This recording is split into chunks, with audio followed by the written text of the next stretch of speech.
So what I was trying to do today when I got cut off is I was trying to say a message to my trans community, youth and otherwise, and Mexican community, Latino, Latin American, women, anybody who feels like attacked or traumatized right now by all the stuff going on in the world and the, and the Orange Menace and the muskrat, and like today I got traumatized by Meta and like Zuckerberg because they're not trying to elevate our voices, they're trying to silence us because they're fakakta. Research it, look up fakakta, baby. It's a great word. It's Yiddish for, you can kind of tell what it means, fakakta. But anyway, so here's the deal. All of us have faced trauma in our lives. I had some significant trauma. Sometimes it comes from even places that you wouldn't typically expect, like a father or your sisters that you grew up with that you love, that are supposed to be Christian and turn their back on you and treat you like really horribly. Exclude you from seeing your mother and I mean all this horrible stuff. I've faced it, like companies that are like homophobic and sabotage you and just sabotage your projects and lie and scheme and default on contracts and go back on their word and all kinds of stuff like that. So those are called trauma drive-bys. The drive-by can be successful. It can penetrate you, baby. It can penetrate your soul. A drive-by can penetrate your soul if you allow it to, or if you learn how to use techniques that are healthy and tools and ways of deflecting energetic attack, traumatic attack. You can say this to people. I was great before, but you're making me iconic, legendary, a rock star, because your trauma is doing nothing but elevating me. So what we're going to do is we're going to come together in time of attack and all use our gifts, communicate, use our voices, band together, and the vibration of that is so powerful that it always wins ultimately. That's why they say love wins. So when you feel powerless right now because of the news media that gets its ratings from advertisers that are in the pockets of billionaires, and so they're beholden to making scandalous news and shocking news to make you watch so that they get rated, viewers, so they can say, oh, look, we have so many viewers. So they make the most crazy news, most inflated, exaggerated, panic-ridden news. It's not like it used to be back in the old days when it was like a public service. In fact, if I was coming out of news broadcasting school today, I don't think there should even be a news broadcasting school if you're going to have news like this, because it doesn't really even exist news anymore. It's an embarrassment to democracy, in my opinion. There's a couple, like PBS has some things, but like all of it is starting to get like really controlled by a small little minority of billionaire type people. And most of those people, if you look at everybody's seen the film about Zuckerberg and Facebook and knows that he's like Musk. Musk made his money from, apartheid in the South, his family did, and then he came in and he buys stuff or invests in stuff as an investor and then claims that he was a founder of stuff. He was an inventor of stuff. He's not an inventor, baby. He's a destroyer. You can see your destroyers because they're the ones that are actively destroying everything, attacking and name-blaming and scapegoating and demonizing and not bringing things together. Because we are only the greatest that we can be when we come together and our vibrations connect all together and become like an unstoppable wave of love and love energy and things like that. That's what you see that artists are trying to tell you over and over again. In Star Wars, the Force, it flows through all things and it makes people really powerful. In Avatar, Jim had the same concept with everything being connected and this network. He even brought in nature into the, heavily with Pandora and the Pandoran natural environment into it. That's the way it is. It's science fiction and it's fantasy, but it's actually the truth. There's an underlying truth to it, is what I mean. And quantum science at the highest level says that all things in the universe are composed of energy, including all matter, us, our brain, the glasses I'm wearing, your dog, the hot dog you ate, a jelly bean, a rock, a tree, like your enemies, all of it. It's all nothing, the planet, the solar system, stars, comets, asteroids, you know, a coral reef, all of it. Cars, and even plastic bottles are all composed of energy. So energy is, and you know, generation, energy, what you generate and transmit to others in the universe around you and what you receive is very important. Becoming aware of that is very important. And so you have to be aware right now that you are under attack by those who have dark energy, who have transmitted trauma of history that they got from their fathers and their teachers and their preachers that is fakakta, and they're running it to you like it's a prize Academy Award they're going to hand you, that you've won something, and giving it to you in your life so that they can bombard you with this negative energy. And if you're not aware of it, you're going to receive it. Be traumatized by Fox News and traumatized by Donald Trump and scared and and Elon Musk, and you're going to be fearful of all this stuff and think that you are lesser or that you're under attack or that someone has got more power than you. That kind of power is inauthentic power. It will crumble to dust. As I like to say from Boy George's song, all hatred will fall to dust. Burn, baby, burn. All hatred will fall to dust. Or Cyndi Lauper, tear apart hate. Apart hate. It's like a taught thing. It's a legacy thing. It's a generational trauma thing. And when we become aware of this stuff, and you are aware of who is sending you stuff and what they're sending you, and you become aware of you know, what you're receiving, what you're transmitting, then you can deflect. You can do whatever with it. You know, you don't have to be the product or the receptor in a passive role. You actually were born with just as much power as Donald Trump or Elon Musk or anybody. You know, anybody that you admire, all the characteristics you admire in them, that energy flows through all of us. The little piece of that God energy is in all of us. So there's nothing to be afraid of, actually. If you just generate love and wake up every day and decide that you are not going to be traumatized by this stuff and you're going to actively work against it, not in a violent way, but in a loud mouth, run your mouth, do art, dance, sing, put more glitter on, you know, don't take shit from anybody when you don't have to, stand up for people that are being downtrodden around you, understand that when they attack a Mexican person, they're attacking you, when they attack a trans person, they're attacking you, when they reduce women, they're reducing you, when they hurt and beat someone down, they're doing it to you. And when you do that, you're doing it to yourself. So you have to recognize these connections. When we do that, we are going to be, you know, victorious, because love wins. What that means is the higher vibration, which is what love is, that joyous love, which is what the universe is trying to move us towards, wins. Period. It wins. And so it sometimes takes some time because people actively get up and don't understand the energy they're receiving, and that they're actively participating in creating that universe by being fearful and taking in all of that and hating other people, becoming prejudiced and you know, blaming people for their misfortunes and stuff, and demonizing minorities and all this kind of stuff that scare them, that they're afraid of. All of that dark energy is distracting you from your God power and reducing you. You cannot be the best that you can be if you're doing that, or if you're trying to numb your pain of all that fear and that trauma that you've received with drugs, alcohol, sex, whatever it is, gambling, buying too much shit, you know, I don't know, workaholic, whatever it is. Now, that's a fine line, because I don't ever work. I've never worked a day in my life. Everything I do is my passionate love. I do art, animation, filmmaking. I've earned my whole living from that. So, you know, what I mean is, if you're in a job where you are using it to escape from something else and not deal with other issues, when you have something in your life that you want to run away from, you better turn towards it, baby, and run right to it like a Maori, like the amazing Maori people that are amazing surfers, and they see a giant wave coming and they stick their tongue out and they just ride right into it and hit it head on. And if you do that, you become greater. It elevates you.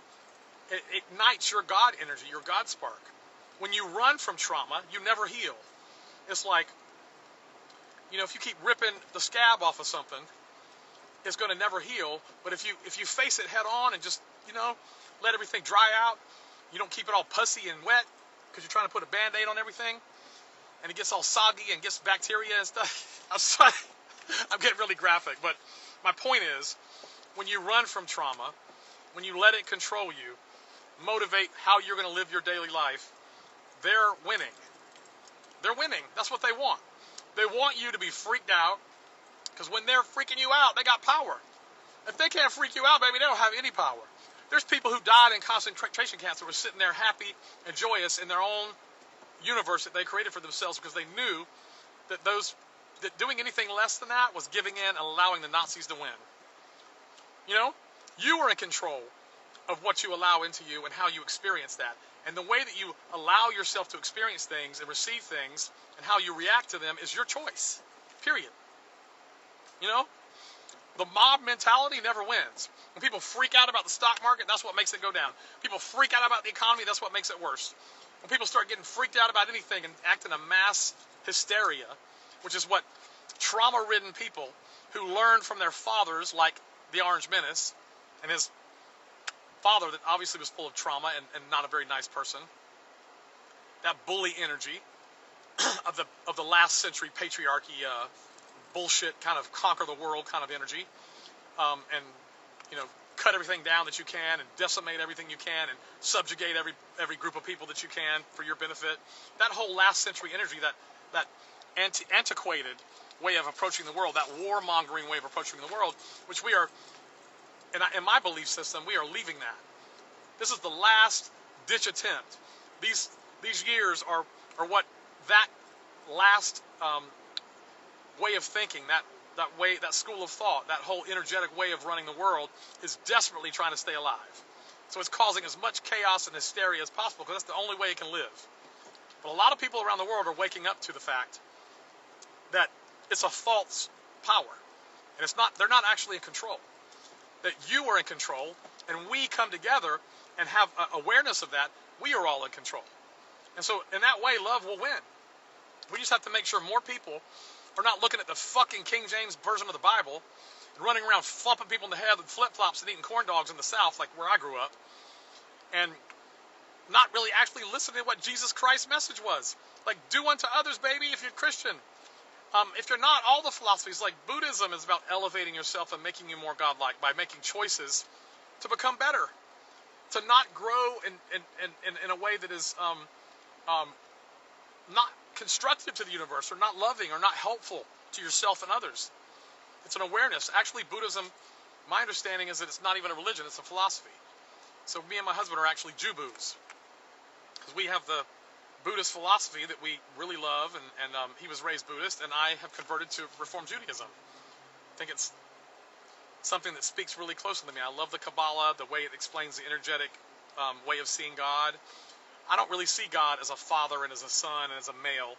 I think I think men created that we're afraid of women. And if you look at the history of the King James Bible and the Christian Bible, you can see that very clearly. If you look historically at it, it was a manifestation of a bunch of scared bully men.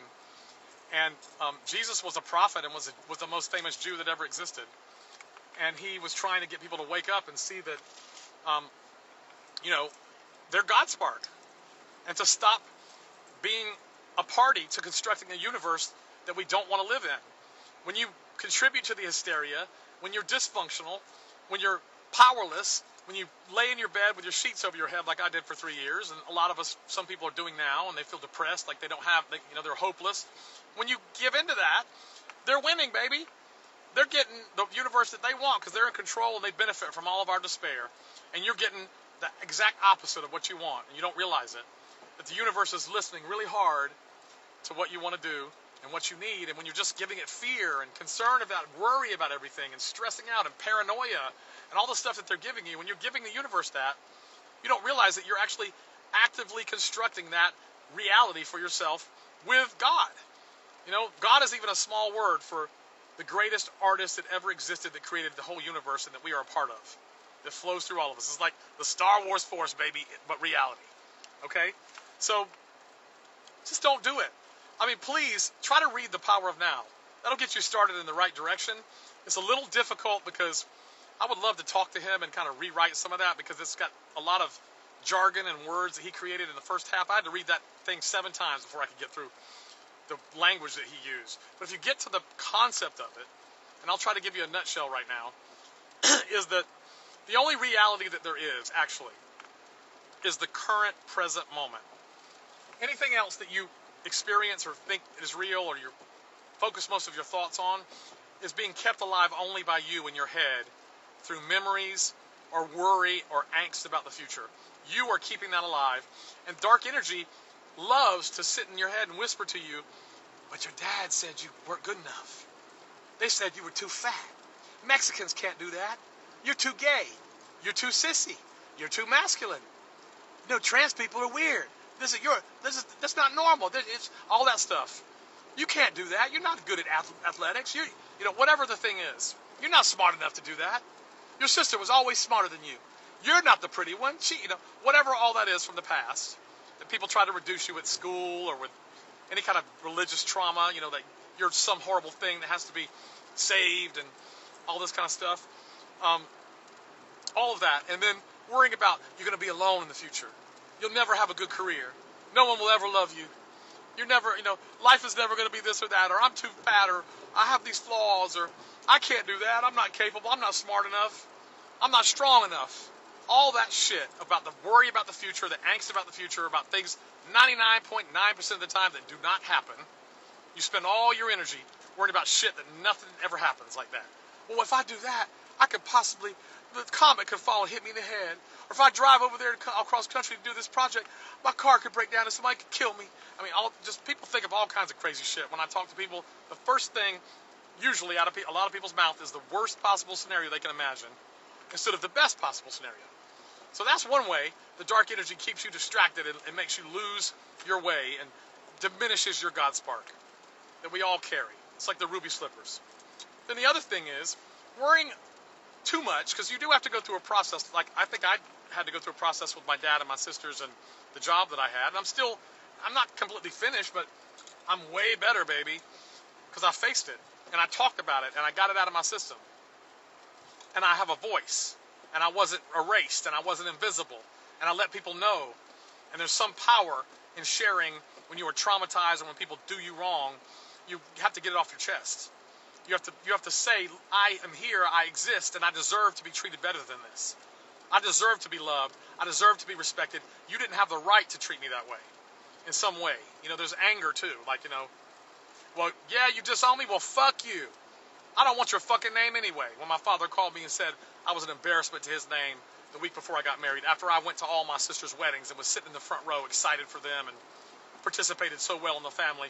All the resources were given to their weddings and all this money was given to celebrate it and all the family was invited and it was, you know, limousines and everything. And then for me, none of them even came to my wedding except for Bev Sue, my cousin who lives out here. But none of my family, my close family, even came to my wedding. So we get treated very differently and expected to just don't even, you know, because you're gay, obviously, and you're not normal, you're not the same as us, you're not as good as us, you just have to eat it. You just have to be reduced. Let me reduce you. And if you say anything about it, then you're a troublemaker, or you're crazy, or you're you know, what do you call it, unhinged, and all the you know, you have a mental illness and all the stuff they throw at us. Well, baby, you can say I have a mental illness. I don't care. I like Seal, baby. We're gonna have to survive. We're gonna get a little crazy. If you're ever gonna survive, we get a little crazy. I think it's more likely that the world you see around you is crazy. I think I'm pretty sane, actually. I've come through a lot of shit, really difficult stuff, and I know everybody out there has had their burdens to carry. Mine was very heavy. Sickness, physical sickness, being attacked at work horribly by homophobic and hateful people that did not treat me fairly and reneged on contracts and betrayed me, and you know, that was horrible. And then the family betrayal is beyond too. And so, and the family disowning, they think, you know, but you can't disown what you never owned. Of course, I know now, but when you're going through it, it doesn't feel like you can just easily understand. You know that, and some people tell you stuff, but you haven't energetically dealt with the fact that the people that you came from, that you grew up with, they're supposed to care for you and create a safe space, will throw you away. And when you're in the hospital dying, like I was, potentially, for a month during COVID and unconscious for 2 weeks, and they thought you were going to die, they didn't even call. That means if I died, they didn't care. My own father and my own sisters didn't care if I died. So that does a job on your head. But you know what I know now? Is that they are lost. This is their loss. If they were lost, they've lost their humanity. They've lost their ability to love me. And that's not on me, that's on them. So, if you can realize that when your head is telling you to worry about all this shit in the future, worry about too much, and you got to deal with the stuff that's happened to you, but so you can get healthy about it. Some of that, everybody deals with it differently. But I started getting better when I started doing daily exercise with my roller skating and doing my watercolor therapy. I paint a painting at least one every day. And music, going to music venues and stuff. I love it. Doing my job, my career, animation, visual effects, art direction, production design, clothing design, writing songs, creative stuff. That's what turns me on. And helping other people that may be struggling with some of these things. Especially younger LGBTQ plus trans kids. I like to call it, my new word is AIQ, all-inclusive queer community. It's easier for me to say, baby. My generation, Generation X, some of us struggle with the pronoun thing and all that stuff. It's just a lot of stuff going on. And we were raised with, they and them is like a plural, and it's like confusing. And I want to come to the party and be as supportive as possible and call you whatever the freak you want to be called. But sometimes, because we have that long, many decades of training of a different way of thinking, it's like when I talk about God and I say he, I hate it when I do that. Because I don't actually believe that God is a he. I think God is above male and female. I don't think God has a penis or a vagina. I don't think God is a father. I don't think God is a son. I think that is disrespectful to all women. I think that men wrote that because that's what men would do, And they were threatened originally by women's ability to bring life into the world, I think, and they had to minimize women. Because those kind of men, which we have in the White House right now, are petty men with, little you-know-what energy. And that's just my perspective. But, my point is that the only time that your God spark is available for you to access it, so you can become exceptional, so you can rock the world, baby, so you can be a rock star, so you can be extraordinary, is when you are fully present, which you can't do if you're clouded with pot, marijuana. I know it's cool right now, and everywhere you go in fucking LA, it smells like pot. I get out of a car, and it's like I'm getting like a contact high everywhere I go, because it's the cool thing to smoke weed everywhere you fucking go. I mean, I got it. I get it. I love the hippies. It's cool, but like, do that shit in a van down by the river, baby. I don't want it everywhere I fucking go. It smells like a skunk farted in my face.